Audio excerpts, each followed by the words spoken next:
Hey guys, I'm back with another video. Give a big thumbs up if you like this video and share it with your friends so that even they can enjoy it. And don't forget to drop a comment down there so that we can improve our channel in the upcoming videos. Alright, so materials are classified based on the current carrying capacity, like conductors that allow current to flow through them, and insulators do not allow the flow of current through them, and semiconductors. The current in a semiconductor passes through it partially but continuously.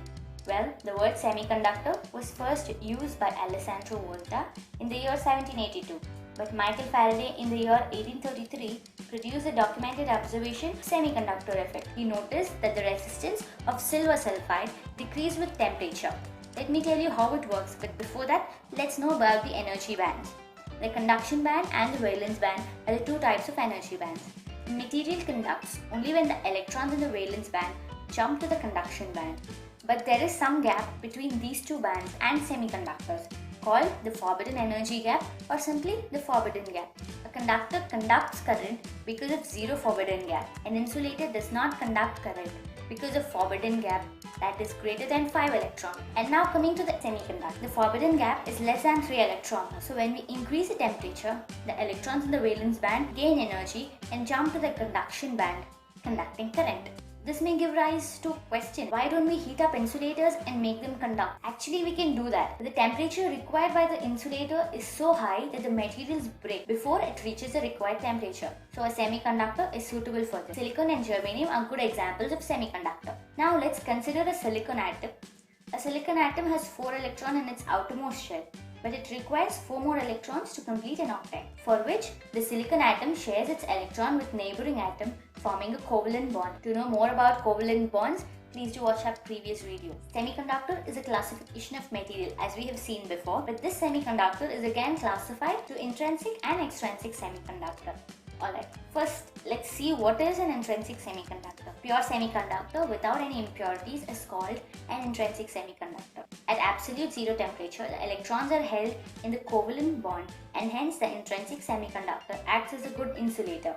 As the temperature is increased, the electrons in the valence band gain energy, break the covalent bond and jump to the conduction band and conducts current. When the electrons jump from the valence band to the conduction band, a hole is created in the valence band and this hole acts as a positive charge. Further, when temperature is increased, this bond breaks and hence produces free electrons and holes. At any given temperature, the number of free electrons is equal to the number of holes in an intrinsic semiconductor. At room temperature, the number of free electrons and holes produced are very less and it acts as an insulator. This is the reason why an intrinsic semiconductor is oftenly not used to conduct current. To make use of an intrinsic semiconductor, we use a process called doping. And doping is a process of adding impurities to a pure semiconductor. And this intrinsic semiconductor can be converted into an extrinsic semiconductor for conducting current by this process. And these impurities are also called as a doping. Depending on the type of impurities doped, the extrinsic semiconductor is further classified into N-type and P-type semiconductor.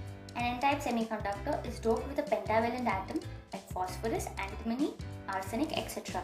And when I say a pentavalent atom, I mean an atom with 5 electrons in its outermost shell. So when we add a pentavalent atom to silicon crystal, 4 out of 5 valence electrons take part in bond formation and the 5th electron is not associated in any bond formation and becomes a free electron, which causes the N-type semiconductor to conduct. And due to this free electron, there are very less holes than electrons in an N-type semiconductor.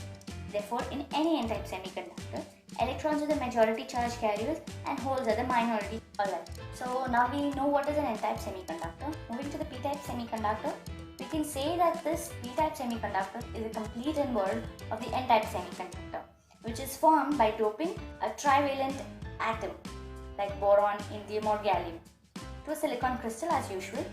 A trivalent atom are those that contain 3 electrons in its outermost shell. So, when we add a trivalent atom to a silicon crystal, 3 electrons take part in bond formation and 1 bond results in a vacancy called holes. So, holes are large in number than electrons in a P-type semiconductor.